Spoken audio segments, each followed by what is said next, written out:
Hello everyone, के छ सब ठिकठाक छ नि? ओके ल, अब ठिकठाक छ भने आज हामी पढ्छौँ एस्टिमेसन।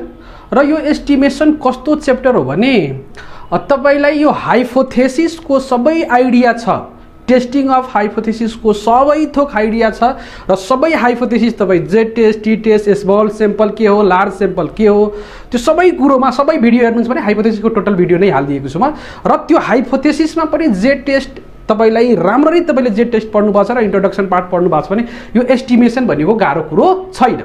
यो एस्टिमेसनमा हेर्नुहुन्छ भने एउटा थ्योरेटिकल पार्ट छ, जुन थ्योरेटिकल पार्ट तपाईले मजाले पढेर बुक हेर्नुभयो भने त्यो सानोतिनो नोट्सहरू हुन्छ, तपाईले बुझिहाल्नुहुन्छ, त्यो समस्या छैन। यहाँबाट जुन सोध्ने प्रब्लम्सहरू छ, जुन एस्टिमेसनबाट जुन सोध्ने प्रब्लम्सहरू छ, त्यहाँ अलिकति अप्ठ्यारोहरू हुन्छ, किनभने यसको क्वेसन्सहरू हेर्नुहुन्छ र हाइपोथेसिस क्वेसन्सहरू हेर्नुहुन्छ भने लगभग अलिअलि त्यस्तै जस्तै लाग्छ कि एक्ज्याक्टली होइन, जबकि यसमा र हाइपोथेसिसमा धेरै फरक छ है।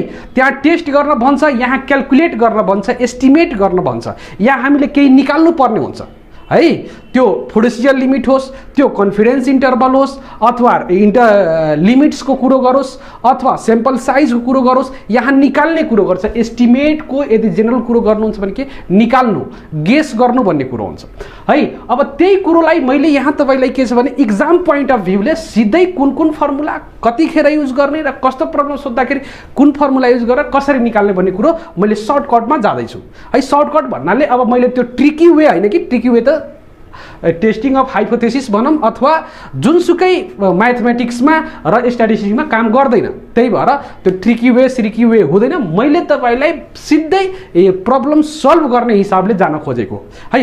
ल अब तपाईँलाई एस्टिमेसनमा यो एस्टिमेट भनेको के हो भने यसमा दुईटा पार्ट तपाईँले बुझ्नुपर्ने हुन्छ। एउटा सेम्पलको पार्ट बुझ्नुपर्ने हुन्छ, अर्को पपुलेसनको पार्ट बुझ्नुपर्ने हुन्छ। जुन कि टेस्टिङ अफ हाइपोथेसिसको इन्ट्रोडक्सन पार्टमा सेम्पल के हो, पपुलेसन के हो, कुन टर्महरू आउँछ त्यो कुरो मैले गरिसकेको छु, त्यहाँ हेर्नु होला। आज मैले यहाँ सर्टकटमा कुरा गर्छु। सेम्पल स्ट्याटिस्टिक्स, यहाँ दुईटा टर्म आउँछ। एउटा आउँछ के त सेम्पल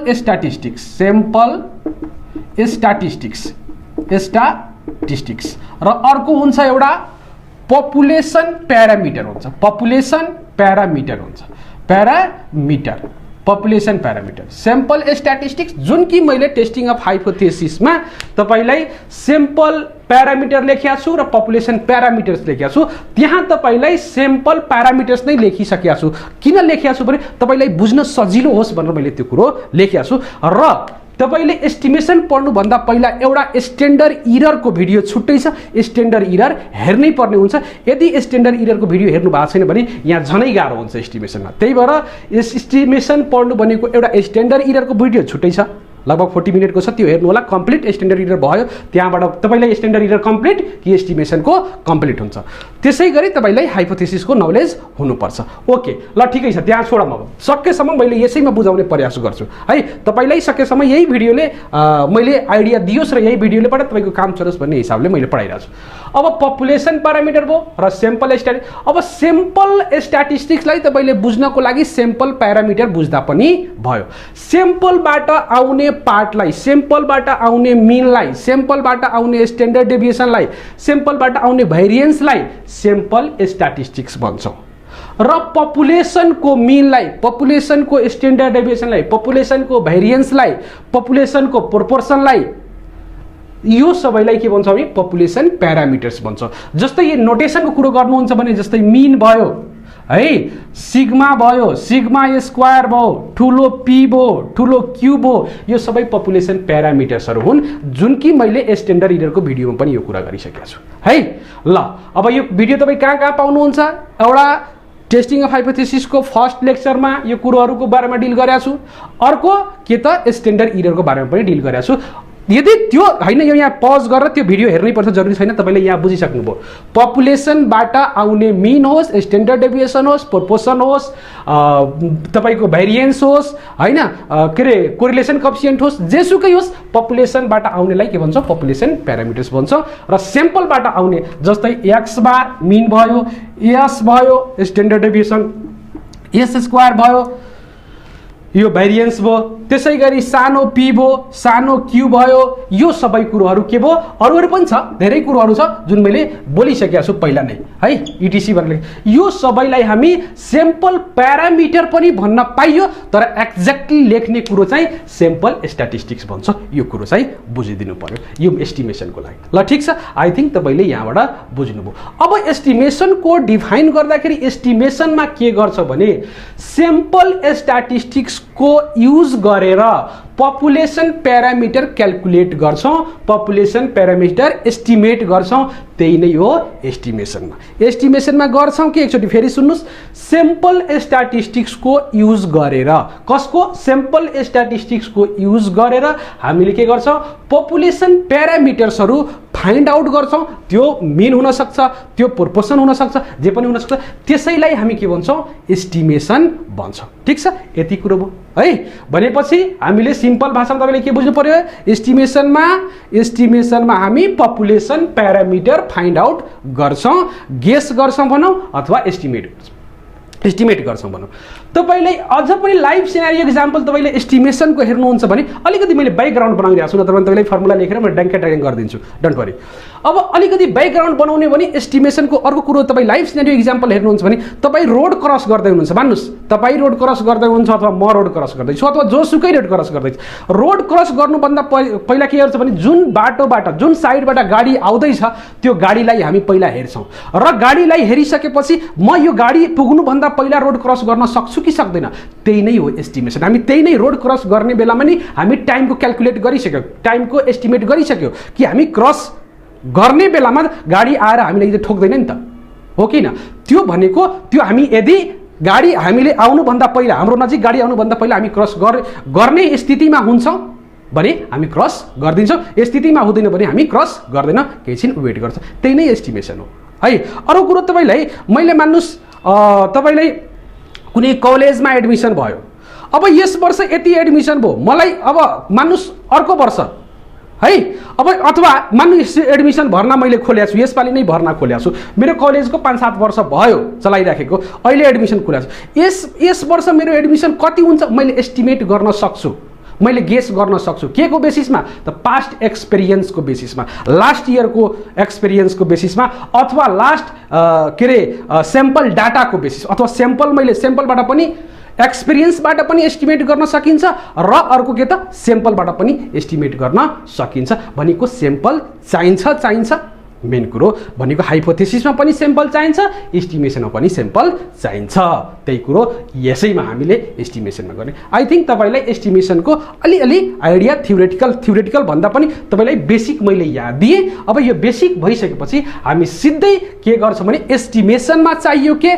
कन्फिडेन्स इन्टरभल चाहियो, अथवा फिडुसियल इन्टरभल चाहियो, कन्फिडेन्स लिमिट चाहियो, लिमिट र इन्टरभलको कुरो गर्छौँ, र त्यसमा के टर्महरू चाहिन्छ त्यो टर्महरू पनि मैले जाँदै गर्छु। र अहिले हाम्रो टपिक के भयो भन्दा कन्फिडेन्स इन्टरभल र कन्फिडेन्स लिमिट भनौँ, अथवा फिडुसियल इन्टरभल र फिडुसियल लिमिट भनौँ, त्यो कुरो हाम्रो अहिलेको टपिक हुन्छ। ओके, ल हेरौँ हाम्रो टपिक के र भने कन्फिडेन्स लिमिट भनौँ, अथवा यसैलाई फिडुसियल लिमिट। क्वेसन इक्जाममा जे पनि फिडुसियल लिमिट भन्न सक्छ अथवा कन्फिडेन्स लिमिट भन्न सक्छ, अथवा कन्फिडेन्स इन्टरभल र फिडुसियल इन्टरभल, यो दुईटा भनेको कन्फिडेन्स र फिडुसियल नाम सम्झिनु पर्यो तपाईँले।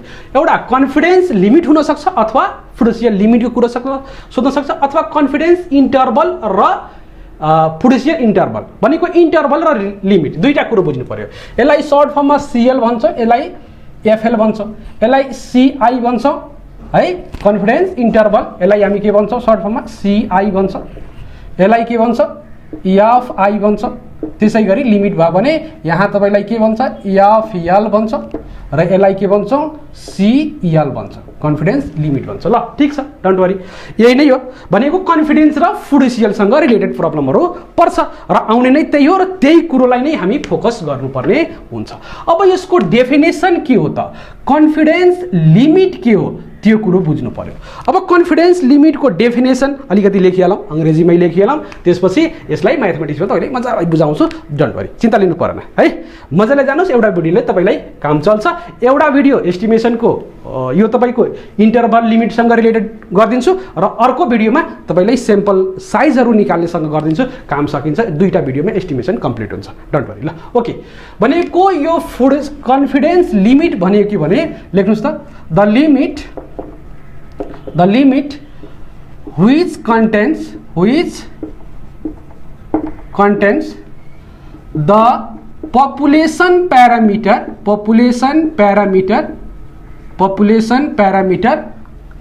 is called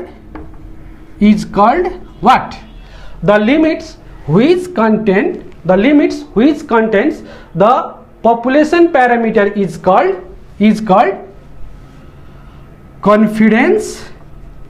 confidence limit भन्नुस् अथवा फिडुसियल लिमिट भन्नुस्, कुरो एउटै हो। अथवा के भन्नुस्, फिडुसियल लिमिट भन्नुस्, कुरो एउटै हो। ठीक छ ल, कन्फिडेन्स लिमिट भने and the range between two limits is called confidence interval, confidence interval। यो त भयो अंग्रेजीको डेफिनेसन। ठीक छ ल, अब तपाईले मजाले यसरी बुझ्दा भयो। यहाँ के भयो भने दुईटा लिमिट बीचको जुन रेन्ज हुन्छ त्यसलाई हामी के भन्छौं, इन्टरभल भन्छ। अब दुई लिमिट कतिवटा आउने भयो, दुईटा लिमिट आउने भयो। अब दुईटा लिमिट आउने बित्तिकै एउटा अप्पर लिमिट भन्छ, अर्को लोअर लिमिट भन्छ। के भन्छ, एउटा अप्पर लिमिट, अर्को लोअर लिमिट। भनेपछि यसरी भन्न पाइयो, अप्पर कन्फिडेन्स लिमिट पनि भन्न पाइयो। के अप्पर कन्फिडेन्स लिमिट भन्न पाइयो। ठीक छ, एउटालाई है, अथवा यसलाई लोअर यसलाई अप्पर भन्न पाइयो। जस तपाईले लोअर अप्पर लेख्नुस् अथवा अप्पर लोअर लेख्नुस्, कुरो एउटै हो। तर लेख्ने बेला हामी पहिला लोअर लेख्छौं त्यसपछि अप्पर लेख्छौं। कसरी त, जस्तै 3,4 लेख्छौं है, भनेपछि यसरी नै लेख्नु न। यसलाई बेटर के हुन्छ, लोअर लेखिदिनुस् पहिला। ठीक छ, त्यही फर्मेटमा, नत्र भने यही मैले फर्मेट अर्को लेखाएँ भने यताउति गर्न जब गएर मैले प्रब्लम सल्भ गर्छु त्यसपछि तपाईको टाउको दुख्न सुरु गरिन्छ। ओ सरले त कहाँ के लेख्छ बौला बनाइदियो भने गाली गर्नुहुन्छ। त्यही भएर ल ठिकै छ, तपाईलाई जसरी मैले प्रब्लम सल्भ गर्छु त्यही फर्मेटमा यो लेखाइदिरहेको छु ल।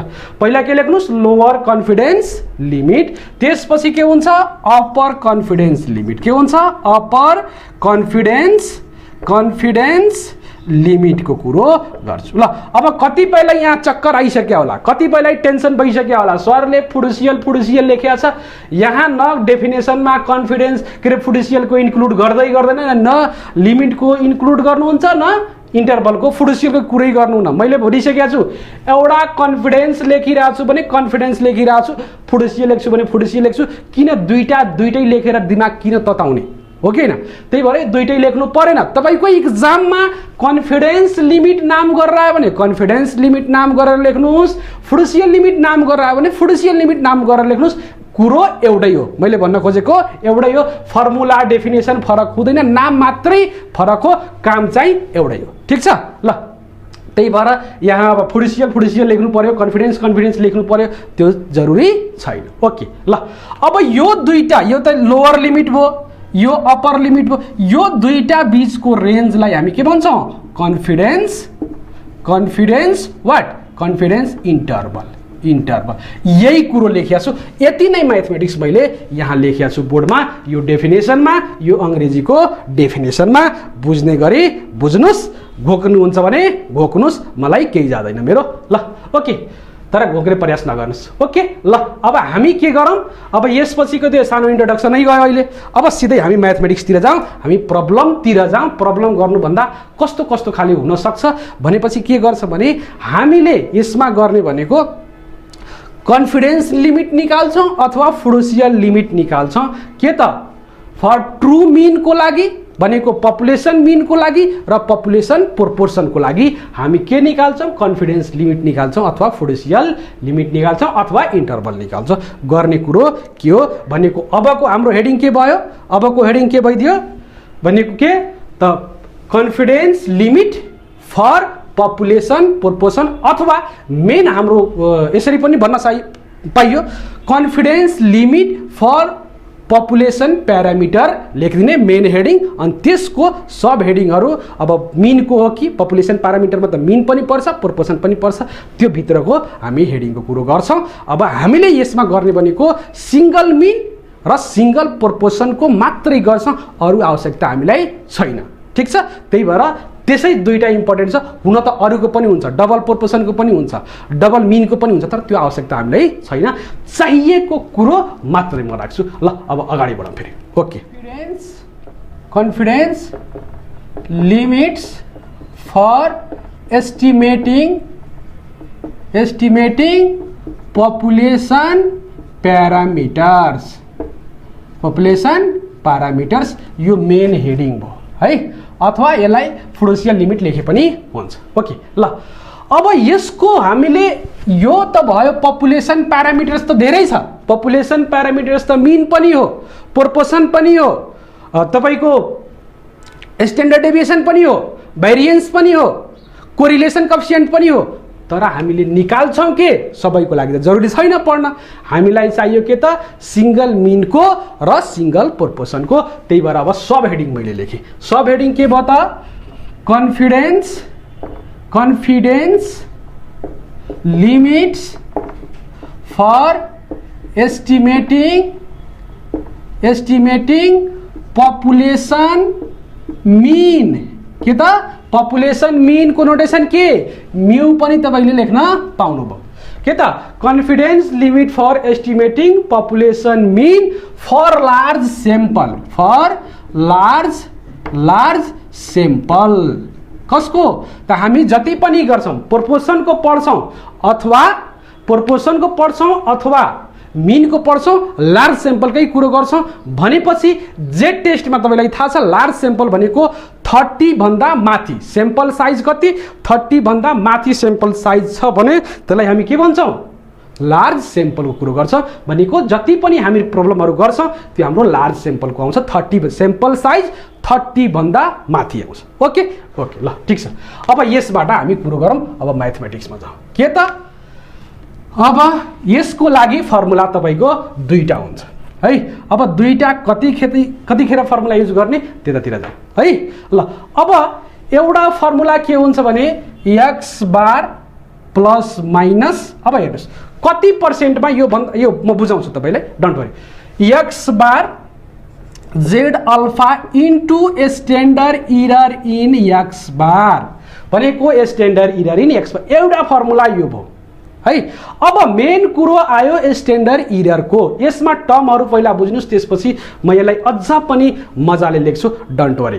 फर्मुला यहाँ स्ट्यान्डर्ड इरर आउँछ, अझ पनि यसलाई लेख्न सक्नुहुन्छ भने तपाईले x बार प्लस z अल्फा अनि स्ट्यान्डर्ड इरर को ठाउँमा तपाईले यसरी लेख्न सक्नुहुन्छ। यसैलाई मैले यसरी पनि लेख्न सक्नुहुन्छ तपाईले। अब sigma square root of n, sigma square root of n यो फर्मुला लेख्न सक्नुहुन्छ। ओके, अझ पनि बुझाउन बाँकी छ। यो फर्मुला लेख्नुस् अथवा यो फर्मुला लेख्नुस् कुरो एउटै हो भनेपछि यो फर्मुला र यो फर्मुलामा फरक के छ त, यहाँ स्ट्यान्डर्ड इरर अनि यहाँ यो टर्म छ, यही नै स्ट्यान्डर्ड इरर हो, यही नै स्ट्यान्डर्ड इरर हो के, यही नै यो हो के। जबकि तपाईलाई स्ट्यान्डर्ड इरर को लागि मैले छुट्टै एउटा भिडियो बनाइसकेको छु, स्ट्यान्डर्ड इररमा मैले छुट्टै भिडियो नै बनाएको छु, त्यो भिडियो तपाईले हेर्न सक्नुहुन्छ। ओके ल, भनेको स्ट्यान्डर्ड इरर को छुट्टै भिडियो छ, तपाईले स्ट्यान्डर्ड इरर को भिडियो हेर्न पनि सक्नुहुन्छ, मजाले बुझ्न सक्नुहुन्छ। किनभने स्ट्यान्डर्ड इरर को मात्रै प्रब्लम पनि सुन्न सक्छ, फाइन्ड स्ट्यान्डर्ड इरर पनि भन्न सक्छ, यो फुडेसियल कन्फिडेन्स लिमिट नभनेर फाइन्ड स्ट्यान्डर्ड इरर पनि भन्न सक्छ। यसैमा मैले समेत त्यही भएर स्ट्यान्डर्ड इरर को छुट्टै भिडियो बनाएको छु, त्यो भिडियो हेर्नु होला। ओके ल सुन्नुस्, अब यसमा चाहिने कुरोहरु यसमा के छ यहाँ हेर्नुस्।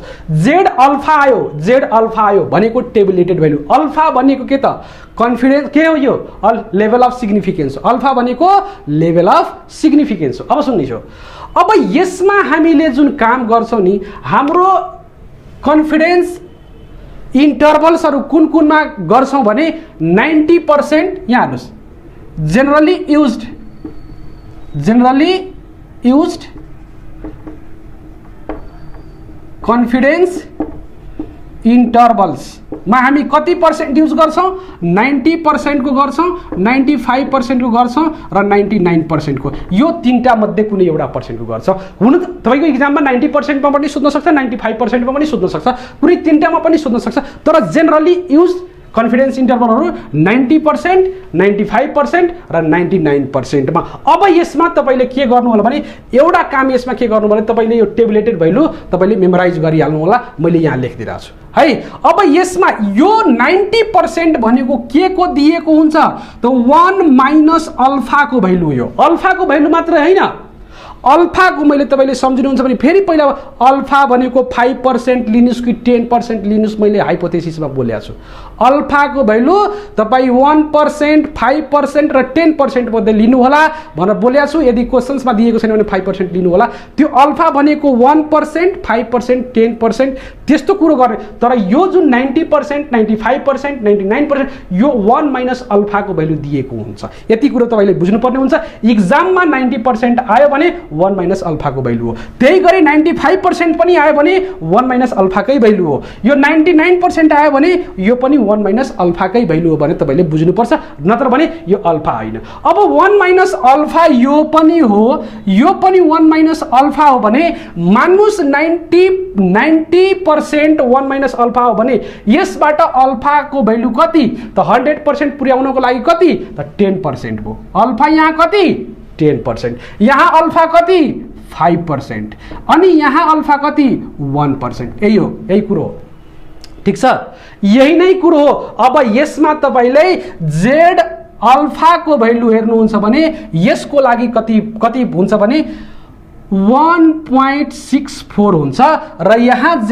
अल्फा को भ्यालु कति हुन्छ भने 1.96 हुन्छ र यहाँ z अल्फा को भ्यालु कति हुन्छ भने 2.58 हुन्छ यसरी बुझिदिनु पर्छ अब कतिपयलाई यहाँ कन्फ्युजन भइसक्यो होला सर यो त बुझ्दै बुझिन गजाङ गुजुङ भयो दिमाग त उल्टो पुल्टो भयो त दिमाग कहाँ के गर्ने म बुझाउँछु क्वेशन पनि दिन्छु डोन्ट वरी दिमाग उल्टो पुल्टो भएको छैन 95 मा फुडुसियल लिमिट 90 मा फुडुसियल लिमिट निकाल्न भनेको छ भने तपाईले z अल्फा त चाहिन्छ z अल्फा को भ्यालु कति राख्नु होला 1.64 राख्नु होला कति 1.64 यदि 95% मा फुडुसियल लिमिट अथवा कन्फिडेन्स इन्टरभल अथवा लिमिट निकाल्न भनेको छ भने कति भ्यालु राख्नु होला z अल्फा को 1.96 राख्नु होला यदि 99% मा छ भने कति राख्नु होला 2.58 राख्नु होला यो भ्यालु यतिमा यति राख्नु होला किनभने z अल्फा को त भ्यालु चाहिन्छ नि त मैले z अल्फा को भ्यालु राख्दाखेरि ओहो कहाँ कुरै गरेको छैन सरले कहाँबाट भ्यालु ल्याए यहीबाट ल्याएर राख्छु मैले तीनटा दिए हैन भने तपाईको 90% 95% 98% सबैको भ्यालु दिएको हुन्छ बुकबाट तपाईले हेर्न सक्नुहुन्छ तर जुन यो तीनटा मेजर छ त्यही तीनटा मैले राखे ओके भनेको z अल्फा को भ्यालु निकाल्न सकिन्छ x बार दिएकै हुन्छ सकिन्छ अथवा डाटाबाट निकाल्न सकिन्छ डोन्ट वरी अब सिग्मा छ अब भन्नुस् यसलाई अहिले मैले यसैमा छु अझ पनि मैले यहाँ बुझाउन बाँकी छ जस यो कुरो तपाईले बुझ्नुभयो अब यो कुरो बुझिसकेपछि तपाईलाई कसरी भ्यालु राख्छु यो मेमोराइज गर्नु होला है यो स्क्रिनशट लिँदा हुन्छ अथवा नोट बनाउँदा हुन्छ या गर्नुस् तपाईले यहाँ मैले रोके अनि त्यसपछि मैले यसलाई इरेज गरेर फेरि तपाईलाई अगाडि बढाउँछु ल मलाई जे टर्महरु चाहिन्छ त्यही राख्नु यो फर्मुला कहाँ युज गर्ने हो किन युज गर्ने हो कसरी युज गर्ने भन्ने कुरा आउँछ पहिला त यो के हो भने पपुलेसन मीन को लागि यो हो फर्मुला यो फर्मुलामा पनि धेरै कुराहरु छ यहाँ पनि पोइन्टहरु छ भनेर बुझ्नु पर्यो तपाईले ल ओके अब यहाँ भन्दाखेरि तपाईले के कुरो बुझ्नु पर्यो यो फर्मुला कतिखेर युज गर्छौं अथवा यो फर्मुला नभएर तपाईलाई यो फर्मुला पनि मैले यो सिग्मा को ठाउँमा यस पनि लेख्छु मैले सिग्मा को ठाउँमा यस पनि लेख्दिन्छु है अब त्यो किन यस र सिग्मा लेख्नुहुन्छ कहिले यो फर्मुला दिमाग घुमाइराख्नु भएको छ त्यो दिमाग घुमाएको हैन तपाईलाई मैले क्वेशन चिन्ने तरिका र क्वेशन्समा के आयो भने के लेख्ने भन्ने कुरो गर्दै छु ओके ल जति दिमाग घुम्छ त्यति एक्जाममा फाइदा हुन्छ जति दिमाग अहिले घुम्दैन एक्जाममा गएर दिमाग घुम्छ ओके ल हेरौँ अब यसबाट हामीले के गर्छ भने यो फर्मुला हामी कतिखेर युज गर्छ भने सुन्नुस् यदि फर इन्फाइनाइट और लार्ज पपुलेशन को लागि फर इन्फाइनाइट और लार्ज पपुलेशन को लागि पपुलेसन स्याम्पल भनेको छैन, फर इन्फाइनाइट अर लार्ज पपुलेसनको लागि भन्नु पर्यो। अथवा तपाईलाई सर्टकटमा मैले के सिकाउँछु छु, यदि पपुलेसन साइज दिएको छैन भने यो फर्मुला युज गर्ने हो, यदि स्ट्यान्डर्ड इररमा यो राख्ने हो है। भनेपछि यदि पपुलेसन साइज दिएको छैन भने युज गर्ने हो। अझ पनि मैले तपाईलाई यसमा थपे, for infinite or large population and sample is drawn with replacement है, and sample is drawn with replacement। Population कस्तो हुनु पर्यो, इन्फाइनाइट हुनु पर्यो, लार्ज हुनु पर्यो है। अब अहिले कतिपयले फेरि बुझ्यो होला सर स्याम्पलमा पनि तपाईले लार्ज स्याम्पल लेख्नु भएको छ। अरे जेड टेस्टको लागि त स्याम्पल भनेको 30 भन्दा माथि त हुनै पर्यो, त्यो त प्रोपोर्सनको होस् अथवा मिनको होस्। जेड टेस्टको जब जेड टेस्टमा हामी गर्दैछौँ लार्ज, यो स्याम्पल त लार्ज हुन्छ, तर पपुलेसनको पनि साइज दिएको हुन सक्छ र साइज नदिएको हुन सक्छ। भनेको पपुलेसन पनि स्मल हुन सक्छ, लार्ज हुन सक्छ, अथवा फाइनाइट हुन सक्छ, इन्फाइनाइट हुन सक्छ भन्न खोजेको हो के।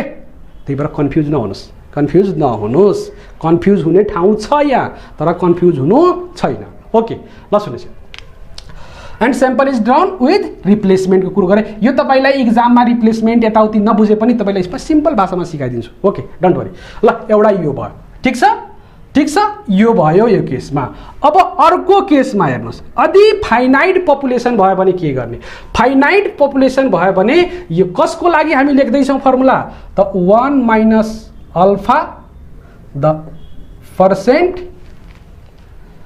है। अब यसको लागि हेडिङ तपाईँ कति पर्सेन्टमा गर्दैछौ त अल्फा यसरी गर्दा हुन्छ। यसको हेडिङ त यहाँ लेखेकै छ, यहाँ अलिकति यहाँ थपिदिनुहोस्। यो फर्मुलाहरू के को लागि लेख्दैछौ, the 1 minus alpha percent confidence limit for population mean लेखे, अथवा फर द 1 माइनस भनेको यतिमा लेख्यो 1 माइनस अल्फा पर्सेन्ट भनेको यो 90% हुनसक्छ, 98% हुनसक्छ, 95% हुनसक्छ, 99% हुनसक्छ। यही मैले 1 माइनस अल्फा लेख्नुको कारण त्यही हो है त। भनेको the 1 minus alpha percent confidence limit for population मिनको लागि लेखेँ, ठिक छ। ल अब यो फर्मुला एउटा भयो। अर्को हेर्नुहोस्, अर्को यसैको लागि, यो मेन यसैको लागि। अब हेर्नुहोस् अर्को formula x bar plus minus, यहाँ प्लस माइनस थप्नुहोस्, यहाँ पनि प्लस माइनस थप्नुहोस् है, ठिक छ। यहाँ प्लस माइनस थप्नु होला, ठिक छ। नत्र भने अघिदेखि मैले प्लस प्लस मात्रै लेखेको छु, तपाईँलाई कन्फ्युजन होला। यहाँ प्लस माइनस दुईटै हुन्छ, प्लस माइनस के हुन्छ दुईटै हुन्छ, डोन्ट वरी। अर्को X bar plus minus Z alpha into sigma square root of N into N minus N divide N minus 1, यसलाई पनि होल स्क्वायर रुटमा राखिदिनुहोस्। अब टर्महरू पहिला बुझ्नुहोस्, यो टर्महरू के हुन् है, सुन्नुहोस्। अब यसको लागि के गर्नु पर्यो, यो formula for finite population size यान दियो भने for finite population size and sample is drawn without replacement, and यो न लेखे पनि केही फरक पर्दैन, and sample is drawn without replacement. ल अब सुन्दिनुहोस्, यो अब फर्मुला बुझ्दिनुहोस्, त्यसपछि काम चल्छ है। अझ कतिपयले बुक पल्टाइसक्यो होला सर, यहाँ त अब यहाँ अर्को यस पनि लेखिएको छ, त्यो बुझाउँछु म, ठिक छ। कहाँ के फर्मुला भने पपुलेसन साइज दिएको छ, पपुलेसन साइज पनि दिए, सैंपल साइज त हुन्छ, पपुलेसन साइज पनि दिएको छ भने यो फर्मुला युज गर्ने। पपुलेसन साइज सैंपल साइज दुईटै दिएको छ, यो भने पपुलेसन साइज दिएको छैन भने यो फर्मुला युज गर्ने, सिम्पल भाषामा बुझ्दा भयो। ओके ल सुन्नुहोस्, अब यो एन के हो पहिला टर्महरू बुझिहाल्नुहोस्, के हो वेयर एन भनेको सैंपल साइज थाहा छ हामीलाई, सैंपल साइज थाहा छ। ठुलो एन भनेको पपुलेसन साइज थाहा छ, एक्स बार भनेको सैंपल मीन थाहा छ हामीलाई, सैंपल मीन को नोटेसन हो, यो कुरो बुझ्नु पर्यो। त्यसपछि यहाँ हेर्नुहोस् सिग्मा छ, सिग्मा भनेको population standard deviation, population standard deviation. क्वेसन्समा तपाईको सिग्मा स्क्वायर पनि दिएको हुन सक्छ, त क्वेसनमा भेरिएन्स दियो भने स्ट्यान्डर्ड डेभिएसन त निकाल्न सकिहालिन्छ नि। ओके, डोन्ट वरी, त्यो ठुलो कुरो होइन। अब टर्महरु केही बाँकी छ, सानो एन पनि आयो, ठुलो एन पनि आयो, एक्स बार पनि आयो, सिग्मा पनि आयो, जेड अल्फाको कुरो गरिसके मैले। जेड अल्फाको भ्यालु डाइरेक्ट हामी टेबलबाट राख्छौँ, त्यो कुरो बुझिसक्यौँ है, यो कुरो पनि भयो। अब यसमा तपाईलाई बुझ्नुपर्ने कुरो के हो भने, यदि मान्नुस् पपुलेसन स्ट्यान्डर्ड डेभिएसन अथवा पपुलेसन स्ट्यान्डर्ड डेभिएसन अथवा पपुलेसन भेरिएन्स छैन भने के गर्ने त यसको युज गर्ने। यही फर्मुलामा यहाँ के भइदिन्छ, यहाँ यस भइदिन्छ, यहाँ पनि यस भइदिन्छ, बाँकी केही पनि चेन्ज हुँदैन, केही पनि बाँकी चेन्ज हुँदैन। ठीक छ, बाँकी अरू केही पनि चेन्ज हुँदैन, यही कुरो तपाईले बुझिदिनु पर्छ। भनेपछि कतिखेर यस कतिखेर सिग्मा, त यदि पपुलेसन स्ट्यान्डर्ड डेभिएसन अथवा पपुलेसन भेरिएन्स छ भने सिग्मा राख्ने, यदि सिम्पल स्ट्यान्डर्ड डेभिएसन अथवा सिम्पल भेरिएन्स छ भने यस राख्ने, त्यति हो, अरू केही पनि फरक छैन। ठीक छ, त्यही भएर मैले दुईटा फर्मुलामा लेखेर काम चलाएँ, चारवटा फर्मुला लेखिन, नत्र भने यसको सिग्माको छुट्टा छुट्टै फर्मुला लेख्यो भने फेरि दिमाग बिग्रिन्छ है। अझ पनि तपाईले स्ट्यान्डर्ड इररको भिडियो हेर्नुपर्छ भने झनै क्लियर हुन्छ, स्ट्यान्डर्ड इररको भिडियो हेर्दिनु भने झन् क्लियर हुन्छ। ल, अझ पनि तपाईले अलिकति मैले बुझाएँ, नोटमा त्यो कुरो मैले लेखेँ। नोटमा के लेखेँ भने, नोटमा लेखिदिनुस्, नोटमा if sigma is not given then we use yes, then we use yes भनेको यदि सिग्मा छ भने सिग्मा राख्ने यहाँ है, सिग्मा छैन भने यस राख्ने, भनेको यस र सिग्मा मध्ये जे दिएको छ त्यही नै राख्ने, अरू केही चेन्ज हुँदैन। यहाँको स्ट्यान्डर्ड इरर यो हो। यदि यहाँ कसैले भन्छ सर यहाँको स्ट्यान्डर्ड इरर कति, त यहाँको स्ट्यान्डर्ड इरर हो यो स्ट्यान्डर्ड इरर नै हो के, यही नै स्ट्यान्डर्ड इरर, यही नै स्ट्यान्डर्ड, यहाँको स्ट्यान्डर्ड इरर। त्यही भएर मेन फर्मुला तपाईको यही नै हो के, एउटै फर्मुला सम्झिँदा भयो के, एउटै फर्मुला यहाँ सम्झिनु भएको छ भने स्ट्यान्डर्ड इरर निकाल्ने केस यो पनि हुन सक्छ, स्ट्यान्डर्ड इरर निकाल्ने केस यो पनि हुन सक्छ। त्यही हो, सबै कुरो स्ट्यान्डर्ड इररको खेल छ, अरू केही पनि छैन। आई थिंक तपाईले मजाले बुझ्नु भयो होला। ओके, ल अब यसलाई यति राखौँ। त्यसपछि मैले अब के गर्छु भने यहाँ हेडिङ बनाउँछु confidence limits for estimating population, मिनको ठाउँमा पपुलेसन प्रोपोर्सन लेखेँ, अनि फेरि मैले फर्मुलालाई अर्को चेन्ज गर्छु। ओके, ल पहिला बुझ्नुस्, मैले हेडिङ मात्रै चेन्ज गरेँ है, त्यसपछि त्यसैमा मैले तपाईलाई बुझाउँछु, त्यसै फर्मुलालाई मैले इरेज गरेर मजाले बुझाउँछु तपाईलाई। हेर्नुस् के भनेछ, confidence limit for estimating population proportion, confidence limit for estimating population proportion P भयो, ठुलो पी। अब त्यहाँ मिन थियो, म्यू थियो, पपुलेसन त पपुलेसन थियो, त्यहाँ मिन थियो, यहाँ प्रोपोर्सन भएको छ, त्यति हो ठुलो पी। पपुलेसन प्रोपोर्सनको नोटेसन ठुलो पी फर लार्ज सैम्पल, त्यही हो। अब यहाँ पनि the 1 minus alpha % confidence limit for estimating population proportion भनेर लेख्नुस्, अथवा फर पपुलेसन प्रोपोर्सन लेख्नुस्। यहाँ पनि ठुलो पी लेख्नुहुन्छ भने ठुलो पी लेख्नुस्, यहाँ केही पनि छैन। ल यति हो। अब यहाँको फर्मुला के बन्न जान्छ, स्ट्यान्डर्ड फर्मुला यही हो, सानो P plus minus Z alpha into standard error in P, standard error भयो प्रोपोर्सनमा। अब यसको पनि दुईटा, यसलाई पनि दुईटा म टुक्र्याउँछु, एउटा स्ट्यान्डर्ड फर्मुला है। भनेपछि यहाँ के हुन जान्छ त्यहाँ हेर्नुस्, यसलाई यहाँ एउटा स्ट्यान्डर्ड फर्मुला यसलाई मान्नु, त्यहाँको पनि त्यही मान्नुस् है, केही छैन। अब यहाँको एउटा फर्मुला यो भयो, एउटा फर्मुला यो भयो, अघि यसै अघिकै तपाईँले चेन्ज गर्दा पनि हुन्थ्यो है, यसमा नझुकिनु है। ल ठिकै छ। अब एउटा फर्मुला यो भयो, जे यहाँ पी हुन्छ, अब सानो P plus minus Z alpha, अनि स्ट्यान्डर्ड इरर के हुन्छ यहाँ ठुलो पिक्यू अपन एन, यो होलको स्क्वायर रुट राख्नु होला है। अब होलको स्क्वायर रुट राखिसकेपछि यो कुन केसमा, त यो कुन केसमा भयो भने फर फाइनाइट अथवा large population and sample is drawn with रिप्लेसमेन्टकै केस हो यो है। यहाँ यो वर्डिङमा केही चेन्ज हुँदैन। ल अब सुनौँ, यहाँ अब अर्को फर्मुला मैले लेखेँ, यहाँ के लेखेँ 2 नम्बरमा सानो P plus minus Z alpha, अनि यहाँ हेर्नुहोस् अब यहाँ पनि के हुन्छ भने यहाँ PQ upon N, PQ upon N, यहाँ यो भयो ठिक छ ल यो सबै अनि यो यस्तै भयो यहाँ पनि यो कुरो यस्तै भयो अब सुन्दिनुस् अब यहाँको नोटेसन्समा के चेन्ज हुँदो रहेछ त्यहाँ बुझ्नुस् त्यसपछि सिधै प्रब्लममा जाऊ ल यति यहाँसम्म कसैलाई अप्ठ्यारो छ अघिकै कुरो लेखे एउटा यही फर्मुला लेखेर वेयर यस ई भनेको यो लेख्दा भयो वेयर यस ई भनेको यसको लागि यो लेख्दा भयो भनेर बुझ्न पाइयो ठिक छ हैन भने तपाईलाई यो छुट्टा छुट्टै यो पनि लेख्नुस् एकचोटि फेरि अर्को लेखेर वेयर भनेर लेख्दा पनि हुन्छ फरक फरक कुरो त्यसरी ल जसरी पनि बुझ्नुस् कुरो एउटा अब यहाँको नोटमा अब तपाईलाई के बुझ्दिनु पर्यो भने अब सानो पी वेयर भनेको तपाईले कुरो बुझ्नु पर्ने हुन्छ वेयर सानो पी भनेको सैंपल प्रोपोर्शन अफ सक्सेस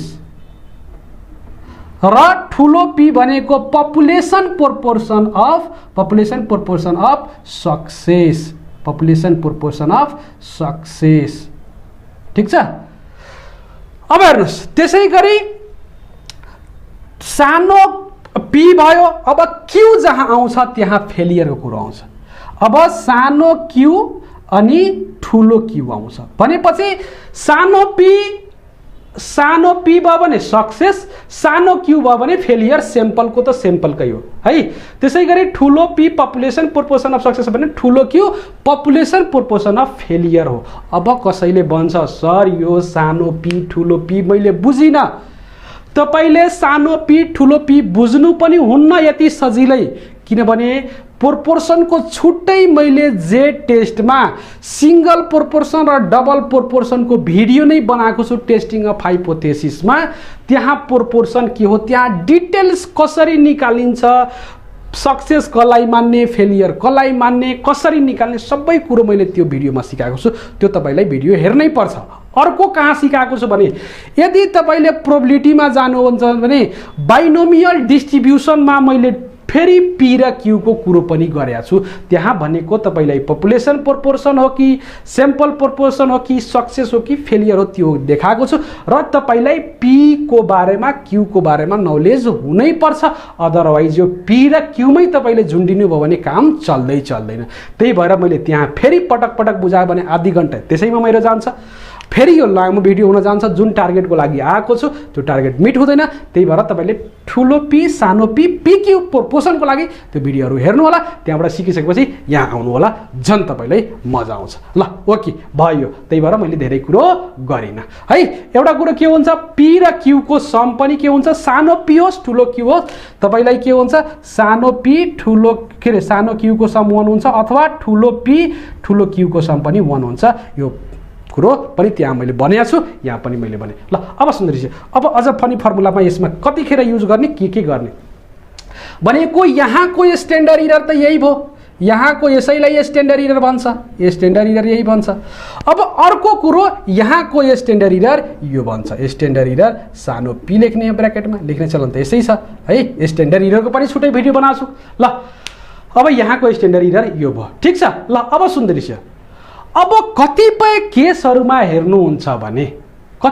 केसहरुमा हेर्नुहुन्छ भने यो फर्मुला यसरी लेखेको हुन्छ मैले मेटे है यो वर्डिङ लेखे किनभने मैले यहाँ लेख्नु छ यहाँ मैले वर्डिङ मेटे अब सुन्दिनुस् कतिपय ठाउँहरुमा यो फर्मुला बुझ्दिनु भने भयो नि त आदि काम त त्यही छ कतिपयमा हेर्नुहुन्छ भने यो फर्मुलालाई यसरी लेखेको हुन्छ यसै फर्मुलालाई सेम प्रब्लमको लागि यसरी लेखेको हुन्छ सानो p plus minus z alpha into सानो pq डिवाइड n यो लेखेको हुन्छ यो यसको ठाउँमा यो लेखेको हुन्छ र यसको ठाउँमा यो लेखेको हुन्छ यसको ठाउँमा के लेखेको हुन्छ सानो p plus minus z alpha pq divide n अनि यहाँ n minus 1 divide n minus 1 यहाँ n माइनस n हुन्छ कि माथि ठीक छ n माइनस यहाँ यसरी लेखेको हुन्छ ठीक छ ल भनेपछि यो ठुल यसको ठाउँमा यो लेखेको पनि देख्नुहुन्छ तपाईले यो नलेखेर कतिपय प्रब्लममा यो लेखेको हुन्छ अब त्यो कुरो बुझ्नु पर्यो यो नलेखेर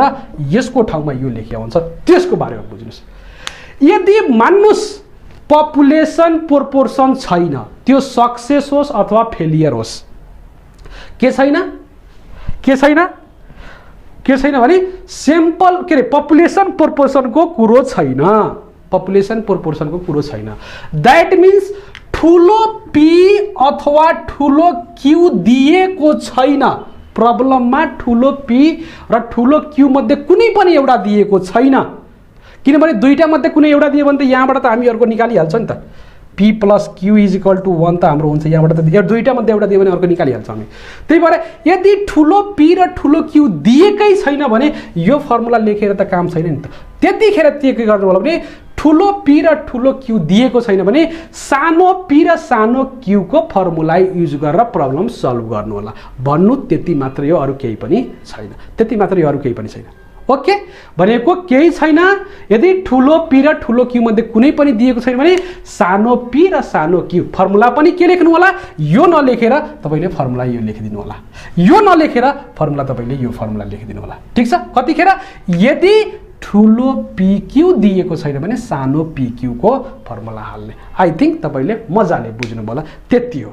नत्र पनि यहाँ पनि 4 वटा फर्मुला लेख्नुपर्छ र अघिको पनि 4 वटा फर्मुला लेख्नुपर्छ। 8 वटा फर्मुला हुन्छ। त्यही भएर मैले तपाईलाई 4 वटा फर्मुलामा काम चलाएँ। त्यही भएर तपाईले केही न केही दिमाग त अपनाउनै पर्छ, चलाउनै पर्छ। ठीक छ? अब कसरी सानो पीक्यू कसरी निकाल्ने त्यो त मैले त्यो भिडियोमा पनि सिकाएको छु। हैन भने सानो पी निकाल्ने तरिका के हो, x/n भनेको number of success event divide by sample size. यही हो सानो पी निकाल्ने फर्मुला। ओके, ल यति भयो फर्मुलाहरु काम चल्यो। अब यही भन्दा बढी बुझायो भने तपाईको दिमाग ह्याङ हुन्छ। मैले तपाईलाई अब सिधै प्रब्लम सल्भ गर्नतिर लगे। ल